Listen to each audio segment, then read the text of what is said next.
ಒಂದೇ ವರ, ಮೂರು ವಧುಗಳು. ಎಸ್, ಕೇಳಲು ಇದು ವಿಚಿತ್ರ ಅನ್ಸಿದ್ರು ಸತ್ಯ. ಇತ್ತೀಚೆಗಷ್ಟೇ ಅಣ್ಣನೇ ತಮ್ಮನನ್ನ ಮದುವೆಯಾದ ಸುದ್ದಿಯನ್ನ ನಾವು ಕೇಳಿದ್ವಿ. ಅಲ್ಲದೆ ಇಬ್ಬರು ಹೆಂಡತಿಯ ಮುದ್ದಿನ ಗಂಡ ಅನ್ನೋದನ್ನ ನಾವು ಆಗಾಗ ಕೇಳ್ತಾನೆ ಇರ್ತೀವಿ. ಆದ್ರೀಗ ಮೂವರು ಸಹೋದರಿಯರು ಒಬ್ಬನನ್ನೇ ಮದುವೆಯಾದ ಪ್ರಸಂಗ ನಡೆದಿದೆ.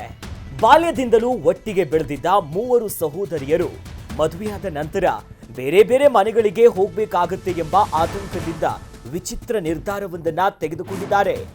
ಮೂವರು ಸಹೋದರಿಯರು ಒಂದೇ ಯುವಕನನ್ನ ಮದುವೆಯಾಗಿರುವುದು ಆಶ್ಚರ್ಯಕರ ಘಟನೆ ನಡೆದಿದೆ. ಈ ಅಪರೂಪದ ಮದುವೆಯ ಹಿಂದಿನ ಕಾರಣ ಏನು, ಕಾನೂನು ಏನ್ ಹೇಳುತ್ತದೆ, ಇಲ್ಲಿದೆ ಒಂದು ವಿಶೇಷ ವರದಿ.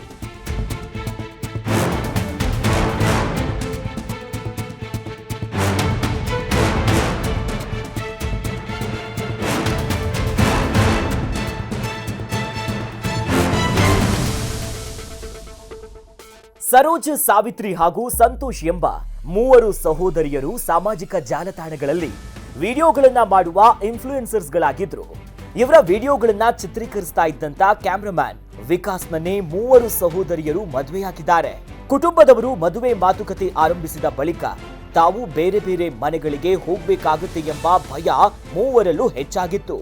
ಹೀಗಾಗಿ ಒಬ್ಬರನ್ನೊಬ್ಬರು ಬಿಟ್ಟು ಬದುಕಲು ಸಾಧ್ಯ ಇಲ್ಲ ಅಂತ ನಿರ್ಧರಿಸಿ ಒಂದೇ ವ್ಯಕ್ತಿಯನ್ನ ಮದುವೆಯಾಗಲು ತೀರ್ಮಾನಿಸಿದ್ದಾರೆ ಅಂತ ಸಹೋದರಿಯರು ತಿಳಿಸಿದ್ದಾರೆ. ಉತ್ತರ ಪ್ರದೇಶದ ಚಾಮುಂಡಾ ಮಾತಾ ದೇವಸ್ಥಾನದಲ್ಲಿ ನಡೆದಂತಹ ಮದುವೆಯ ವಿಡಿಯೋ ಸೋಷಿಯಲ್ ಮೀಡಿಯಾಗಳಲ್ಲಿ ವೈರಲ್ ಆಗ್ತಿದ್ದಂತೆ ಈ ಘಟನೆ ಬೆಳಕಿಗೆ ಬಂದಿದೆ. ಮದುವೆಯ ಸಮಾರಂಭದಲ್ಲಿ ವಿಕಾಸ್ ಮೂವರಿಗೂ ಸಿಂಧೂರ ಹಚ್ಚುತ್ತಿರುವ ದೃಶ್ಯಗಳು ಈಗ ಭಾರೀ ಚರ್ಚೆ ಕಾರಣ ಆಗಿದೆ.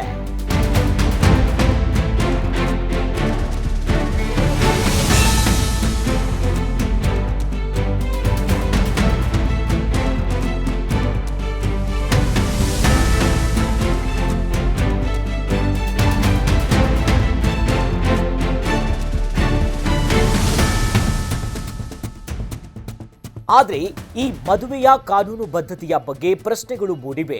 ಹಿಂದೂ ವಿವಾಹ ಕಾಯ್ದೆಯ ಪ್ರಕಾರ ಒಬ್ಬ ಹಿಂದೂ ಪುರುಷನು ಒಂದೇ ಸಮಯದಲ್ಲಿ ಅನೇಕ ಮಹಿಳೆಯರನ್ನ ಕಾನೂನುಬದ್ಧವಾಗಿ ಮದುವೆಯಾಗಲು ಅವಕಾಶ ಇಲ್ಲ ಅಂತ ಕಾನೂನು ತಜ್ಞರು ಅಭಿಪ್ರಾಯವನ್ನ ಪಟ್ಟಿದ್ದಾರೆ. ಒಟ್ಟಿನಲ್ಲಿ ಮೂವರು ಸಹೋದರಿಯರು ಒಂದೇ ವ್ಯಕ್ತಿಯನ್ನ ಮದುವೆಯಾದ ಈ ಘಟನೆ ಸಾಮಾಜಿಕ ಜಾಲತಾಣಗಳಲ್ಲಿ ಭಾರೀ ಚರ್ಚೆಗೆ ಕಾರಣವಾಗಿದೆ.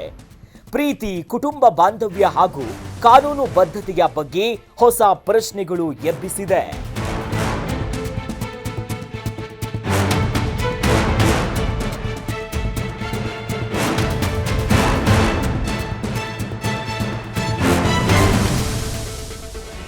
ಕರ್ನಾಟಕ ನ್ಯೂಸ್ ಬೀಟ್ ಫಾಲೋ ಮಾಡಿ, ಸಬ್ಸ್ಕ್ರೈಬ್ ಮಾಡಿ.